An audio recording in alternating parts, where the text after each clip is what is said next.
semuanya. Nah, pada kesempatan kali ini kita akan membahas apa sih? Pada kesempatan kali ini dan yang telah dibagikan melalui flip, kita akan membahas yaitu tentang mengidentifikasi faktor yang mempengaruhi permintaan dan faktor yang mempengaruhi penawaran. Faktor yang pertama yaitu faktor yang mempengaruhi permintaan. Ada beberapa faktor, diantaranya yang pertama yaitu harga barang itu sendiri, di mana harga suatu barang semakin murah maka jumlah permintaan terhadap barang tersebut akan bertambah. Itu pun sebaliknya, jika harga suatu barang semakin mahal maka jumlah permintaan terhadap barang tersebut akan berkurang. Yang kedua yaitu harga barang lain yang terikat, yang terbagi menjadi dua, yaitu barang substitusi yang berbanding lurus atau positif, sedangkan yang kedua yaitu barang komplementer yang barangnya berbanding terbalik atau negatif. Yang ketiga yaitu tingkat pendapatan, contohnya Ayu memutuskan membeli baju di pasar malam. Dia membeli baju satu style seharga dengan 80.000 karena penghasilannya 500.000 per bulan. Sedangkan Budi berbanding terbalik, dia membeli dua baju pada pasar tersebut sedangkan dia mempunyai penghasilan 2 juta. Keempat yaitu selera masyarakat, dimana contohnya pada saat ini celana cutbray sedang menjadi tren. Akibatnya jumlah permintaan model celana cutbray tersebut cenderung meningkat dibandingkan model celana yang lain.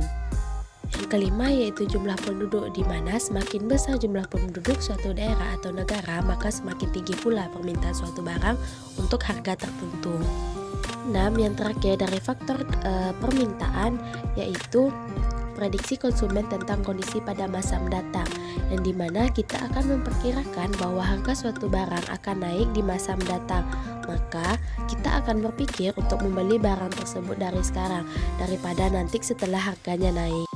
Sederhana dari permintaan yang telah kita lihat sehari-hari yaitu usaha suatu kue yang tokonya ramai dikunjungi, tiba-tiba pemilik menaiki harga 2 kali lipat dengan maksud merasa toko tersebut tetap ada yang membelinya. Lanjut, yang kedua yaitu faktor-faktor yang mempengaruhi penawaran. Hampir sama dengan faktor yang permintaan. Yang pertama yaitu harga barang itu sendiri, yang kedua harga barang lain yang terikat, yang ketiga biaya produksi, dimana jika biaya produksi mengalami kenaikan maka harga barang akan cenderung naik. Akibatnya proses cenderung mengurangi jumlah produknya. Yang keempat yaitu tingkat teknologi, yang dimana penggunaan teknologi yang maju juga dapat menyebabkan biaya produksi semakin murah. Hasil produksi yang meningkat dan biaya produksi yang semakin murah akan menyebabkan jumlah barang ditawarkan semakin banyak pada tingkat harga tertentu. 5. Jumlah produsen, dimana contohnya produsen es krim memutuskan untuk berhenti berjualan di pasar, maka tetap jumlah es krim yang dijual di pasar akan turut berkurang. Yang keenam yaitu kebijakan pemerintah, yang dimana terbagi menjadi dua jenis yaitu pajak dan subsidi. Yang ketujuh faktor alam, yang bisa kita lihat jika perubahan cuaca berubah maka itu bisa menyebabkan gagal panen. Yang kedelapan yaitu prediksi produsen tentang kondisi pada masa mendatang, hampir sama dengan faktor yang sebelumnya. Dari penawaran yang bisa kita lihat sehari-hari yaitu adanya seorang penjual, contohnya yaitu penjual minuman yang menawarkan minumannya kepada pembeli, yang lalu pembeli tersebut membeli minuman penjual tersebut.